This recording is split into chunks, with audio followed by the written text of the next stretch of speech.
Salut Kelly et bonjour à toutes les auditeurs et auditrices, c'est Christelle du podcast Amour, Sexe et Voyage.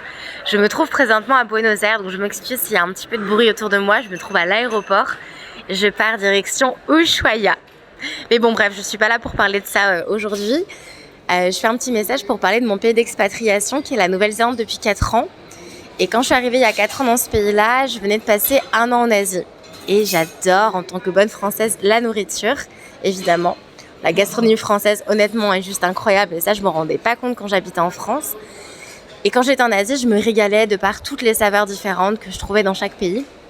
Et quand je suis arrivée dans mon petit pays du bout du monde, je me suis dit, chouette, des nouveaux plats, des nouvelles choses à déguster, ça va être exotique.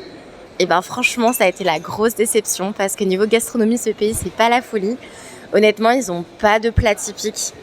Ils vont se vanter de leur fish and chips, tu vois, mais c'est juste, voilà, on va dire le plat principal qu'ils vont considérer comme étant le plat du pays. Donc c'est vraiment pas dingue.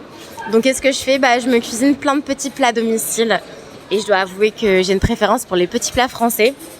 J'adore me faire des quiches, voilà, c'est ma petite confession du jour. En tout cas, voilà, on a toujours des fois des surprises, des déceptions, des choses comme ça quand on arrive dans un pays. On ne peut pas tout prévoir. Mais on trouve toujours des solutions. En tout cas, si tu m'écoutes depuis la France, s'il te plaît, profite à fond de la gastronomie française parce que clairement pour moi, c'est la vie.